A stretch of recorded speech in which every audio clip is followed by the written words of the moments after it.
नमस्कार दोस्तों, वीके मित्र पर आपका स्वागत है। अभी नए सत्र की जो छात्रवृत्तियां आने वाली हैं, जो ऐसे बच्चे हैं जिन्होंने अभी 12th क्लास पास करके स्नातक में प्रवेश लिया है या फिर अनेक प्रकार के कोर्स में प्रवेश लिया है और वो चाहते हैं कि छात्रवृत्ति लेकर के उसका फ़ायदा उठाएं। सरकार के द्वारा दी जाने वाली अनेक प्रकार की छात्रवृत्तियां जो कि हाल ही में अब भरने वाली हैं, जिनके लिए ऑनलाइन आवेदन थोड़े ही दिनों बाद सरकार के द्वारा मांगे जाएंगे। इन छात्रवृत्तियों को हम किस प्रकार से प्राप्त कर सकते हैं और इसके लिए क्या क्या आवश्यक जो हमें दस्तावेज हैं वो पहले से ही तैयार रखने होते हैं। कभी कभी ऐसा होता है कि बच्चे ऐन वक्त मौके पर आते हैं छात्रवृत्ति भरवाने के लिए, उस समय किसी न किसी कागज़ की, किसी न किसी ऐसे कोई डॉक्यूमेंट की जो कि सरकार के द्वारा मांगा जाता है और उसकी कमी के कारण जो है कि वो बच्चा छात्रवृत्ति से वंचित रह जाता है और पूरे तरीके से वह लाभ नहीं ले पाता है।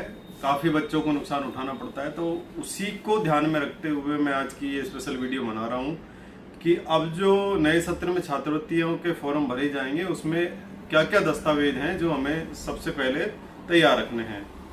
सबसे पहला जो कागज है वो है कि बच्चे सभी अपने मूल निवास और जाति को अपडेट करवा लें। नए सत्र में भरने वाली छात्रवृत्ति के लिए नए सत्र की मूल निवास जाति होना अनिवार्य है। कुछ ऐसे बच्चे हैं जिन्होंने 2 या 3 साल पहले के मूल निवास और जाति प्रमाण पत्र बनवा के रखे हुए हैं, उनका डाटा नए जन आधार के साथ में नहीं मिल पाता है। किसी न किसी कोई अक्षर की गलती के कारण या नाम के करेक्शन के कारण वो डाटा मैच नहीं होता है और जब हम फॉर्म भरते हैं छात्रवृत्ति का तो उसमें ऑब्जेक्शन आ जाता है कि आपका जाति मूल निवास में नाम गलत है, इसे ठीक करवाएं। तो सबसे पहला कागज ये है कि हम मूल निवास और जाति जो है उसको सबसे पहले नया बनवा लें या अपडेट करवा लें। दूसरा आता है कि राजस्थान में छात्रवृत्ति भरने के लिए जन आधार कार्ड जो है वो नेसेसरी है, वो अति आवश्यक है, उसके बिना आप छात्रवृत्ति नहीं भर पाएंगे। तो जन आधार के अंदर आप अपना मोबाइल नंबर, जीमेल आईडी और जन आधार के अंदर दी गई जानकारियां जैसे कैंडिडेट का स्टेटस क्या है, कैंडिडेट की इनकम क्या है, कैंडिडेट की बैंक की पासबुक, अपने माता और पिता का नाम जन आधार के अंदर ठीक है या नहीं है। अगर माता पिता का नाम ठीक नहीं है तो उसे अपनी मार्कशीट और आधार के अकॉर्डिंग जन आधार के अंदर ठीक करवा लें। तीसरा जो कागज है वो होता है 4 पेज का आय प्रमाण पत्र। सभी बच्चे 4 पेज के आय प्रमाण पत्र को अपने जन आधार के अंदर अभी से ही समय रहते हुए अपलोड करवा लें ताकि ऐन वक्त पर हमें इनकम का।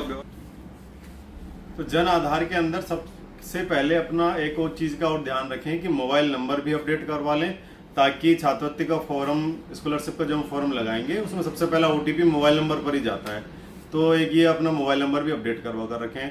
तीसरी जो चीज़ हमारे पास आती है वो आती है निकल करके फीस की रसीद। आपने किसी भी कोर्स में एडमिशन लिया हुआ है, चाहे वो ग्रेजुएशन हो, चाहे वो डिप्लोमा हो या फिर कोई आप टेक्निकल लाइन में कोई डिप्लोमा कर रहे हो, डिग्री कर रहे हो, उसकी फीस की रसीद और कॉलेज के द्वारा दिया हुआ अलॉटमेंट लेटर आपके पास होना बहुत ज़रूरी होता है। वो हमें उसके अंदर अपलोड करना होता है। उसके बाद जो अगला दस्तावेज है वो है बैंक की पासबुक। बैंक की पासबुक भी आपके पास होना ज़रूरी है।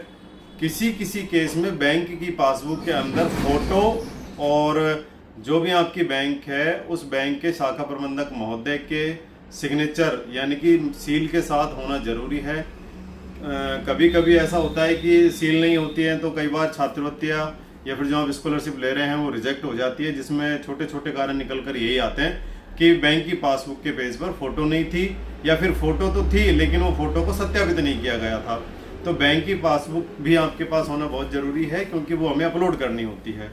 उसके बाद जो अगला कागज़ निकल के आता है 10th की मार्कशीट और 12th की मार्कशीट, ये भी आपके पास होना बहुत ज़रूरी है। और इन सभी कागज़ों में 10वीं की मार्कशीट में, 12वीं की मार्कशीट में, आप जिस कॉलेज में एडमिशन आपने लिया है वहाँ के रिकॉर्ड में, बैंक की पासबुक के अंदर, जन आधार के अंदर और आधार कार्ड के अंदर, इन सभी कागज़ों में एक चीज़ का आप ये विशेष तौर पर ध्यान रखें कि इन सभी के अंदर कैंडिडेट का नाम, उनके पिता का नाम, उनकी माता का नाम और उनकी जन्म तारीख, ये सभी अक्षर समान होने चाहिए। कहीं पर भी किसी प्रकार के नाम में या फिर सरनेम में या फिर मदर फादर के नाम में और जन्म तारीख में गलती नहीं होनी चाहिए, अन्यथा आपको स्कॉलरशिप से वंचित होना पड़ सकता है। तो ये सारे कागज़ हैं जो मैंने आपको अभी बताए हैं, इन सभी को आप वापस से एक बार वीडियो देख करके याद कर लीजिएगा और समय रहते हुए आप इन्हें अपडेट करवा लीजिएगा। अभी के लिए यही जानकारी थी। बहुत बहुत धन्यवाद। नमस्कार।